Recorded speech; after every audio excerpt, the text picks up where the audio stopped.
বেগম খালেদা জিয়া অসুস্থ, আপনারা সবাই ওনার জন্য একটু দোয়া করবেন। অনেকেই কষ্ট করে এসেছেন এই রোজার সময়, এর জন্য সকলকে ধন্যবাদ।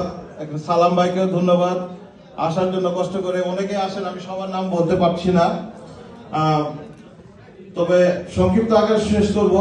যাওয়ার আগে আমি শুধু একটা কথা বলছি, আজকে বয়কট ইন্ডিয়া এই যে ইস্যুটা এসেছে, এটাতে আমরা সবাই অংশগ্রহণ করবো স্বতঃস্ফূর্ত হবে।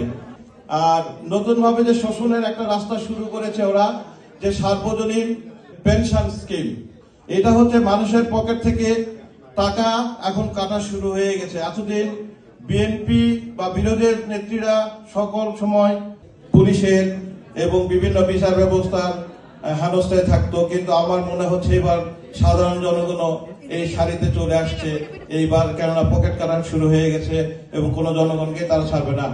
ধন্যবাদ সকলকে, থ্যাংক ইউ।